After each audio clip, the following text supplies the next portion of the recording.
BJP করার অপরাধে এলাকার মানুষেরা নাগরিক পরিষেবা থেকে বঞ্চিত হচ্ছে বলে অভিযোগ বিজেপির। নাগরিক পরিষেবার দাবিতে দুর্গাপুর পৌর নিগমের 3 নম্বর বোর্ড অফিস ঘেরাও করে বিক্ষোভ দেখালো বিজেপি। যদিও এই অভিযোগটি ভিত্তিহীন বলে দাবি করেন প্রশাসক মণ্ডলীর সদস্য রাখি তেওয়ারি।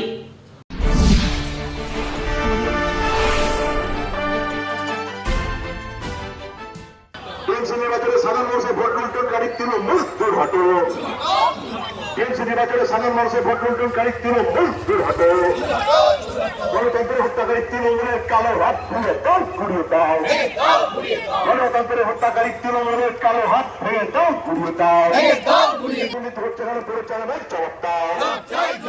অভিযোগ বিজেপি করাটাই অপরাধ, সেজন্য ওইসব এলাকায় উন্নয়ন স্তব্ধ হয়ে গেছে। না আছে পানীয় জলের ব্যবস্থা, না আছে রাস্তা, মেলেনি শহরে আবাসের বাড়ি। বারবার বলেও কাজ না হওয়ায় শুক্রবার দুর্গাপুর নগর নিগমের 3 নম্বর বড় অফিস ঘেরাও করে তুমুল বিক্ষোভ বিজেপি কর্মী সমর্থকদের। বিজেপি জেলা নেতা চন্দ্রশেখর ব্যানার্জির অভিযোগ, কেন্দ্রীয় সরকার টাকা দিচ্ছে আর সেই টাকা দিতে গিয়ে বঞ্চনার মুখে পড়ছে বিজেপি কর্মী ও সমর্থকেরা।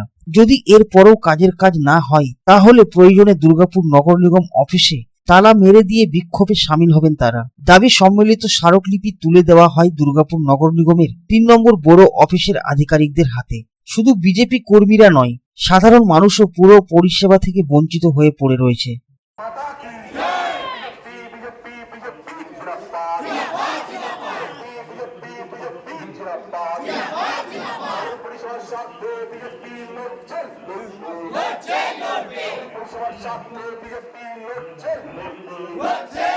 মন্ডল 3-এর কার্যকর্তারা এসছেন এই জন্যেই, এখানে যে ওয়ার্ডগুলি আছে 23 থেকে 27 নম্বর ওয়ার্ড, এই ওয়ার্ডগুলো 3 নম্বর বোর্ডের মধ্যে পড়ে। এই ওয়ার্ডগুলোর নাগরিক পরিষেবা দিতে সম্পূর্ণ ব্যর্থ দুর্গাপুর নগর নিগম। 23 নম্বর ওয়ার্ডে সাধারণ মানুষ যারা নাগরিকরা আছেন, বিশেষ করে নবীন পল্লীর মানুষরা পানীয় জল পাচ্ছেন না, পশ্চিমাঞ্চলের মানুষরা পানীয় জল পাচ্ছেন না।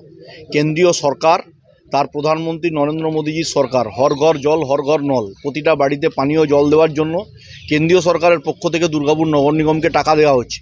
অথচ বস্তিবাসী মানুষরা পানীয় জল পাচ্ছেন না, নাগরিক পরিষেবা পাচ্ছেন না। রাস্তায় যে স্ট্রিট লাইট থাকে সেই পথবাতি জ্বলছে না, এবং তার সাথে যে নাগরিক পরিষেবাগুলো দেওয়া দরকার, ড্রেন পরিষ্কার, রাস্তার সংস্কার, সাধারণ মানুষের যে নাগরিক পরিষেবাগুলো, রাস্তা, ড্রেন, লাইট, জল, এই নাগরিক পরিষেবা দিতে তারা ব্যর্থ এই কারণেই যে 5/9/2022 দুর্গাপুর নগর নিগমের বোর্ডের মেয়াদ শেষ হয়ে গেছে। 3 বছর অতিক্রান্ত হলো, এখনও পর্যন্ত কোনো এখানে নির্বাচন হলো না। এবং তার সাথে 5 জন বোর্ড অফ অ্যাডমিনিস্ট্রেটরকে দিয়ে যেভাবে দুর্গাপুর নগর নিগম পরিচালনা করা হচ্ছে, 144,000 স্কোয়ার কিলোমিটার এলাকা 5 জন বোর্ড অফ অ্যাডমিনিস্ট্রেটরের দ্বারা পরিচালনা করা সম্ভব নয়।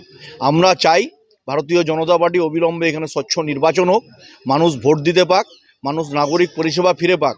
যদিও দুর্গাপুর নগর নিগমের প্রশাসক মণ্ডলীর সদস্য রাখি তেওয়ারি জানান, গরমের সময় পানীয় জলের সমস্যা সব জায়গায় আছে। যদি কোনো সমস্যা থাকে দুর্গাপুর কর্পোরেশনে এসে বললে সেটাও ঠিক হয়ে যাবে। কর্পোরেশনের যতটা কাজ পুরোটাই পরিষেবা দিচ্ছে নগর নিগম। আমরা কখনোই কে তৃণমূল কে বিজেপি দেখি না, যখন যে কাজটা করতে হয় সেটাই আমরা করে দিই। একটু গরমের সময় জল আমরা জানি সব জায়গায় সাপ্লাই কম যাচ্ছে। আমি জানি না যে জায়গায় হয়তো জল কম পাচ্ছে ওনারা কর্পোরেশনে দেখা করেছেন কিনা। আশা করি কর্পোরেশনে দেখা করলে যদি কোনো প্রবলেম থাকে পাইপ টাইপে, তাহলে কর্পোরেশন ঠিক করে দেবে। আর কী প্রবলেম ওনারা জানিয়েছেন আমার ঠিক জানা নেই, হয়তো আমাদের ওখানকার বড় দেখেন আমাদের দীপঙ্কর লাহা। তো আমরা দেখুন কর্পোরেশনে যতটা আমাদের কাজ মানুষকে পরিষেবা দেয়া, আমরা কিন্তু পরিষেবা দিচ্ছি। বিজেপির এখন কিছু করার নেই, ওনারা আমরা দেখতে পাচ্ছি ওনাদের খেলা শুরু হয়েছে 2026কে সামনে রেখে। তো কাজ ওনাদের কিছু নেই, ওনারা শুধু মানুষের কাছে এইভাবেই মিথ্যা সব নিয়ে যাচ্ছে। মানুষও বুঝতে পারছে আমরা মানুষের পাশে আছি, মানুষের পাশে যখন প্রয়োজন আমরা সবসময় মানুষের পাশে থেকে কাজ করব। দুর্গাপুর মিউনিসিপ্যাল কর্পোরেশন আমরা আছি মানুষের পাশে। দুর্গাপুর থেকে সাধন রোজের রিপোর্ট, পাবলিক টাইমস।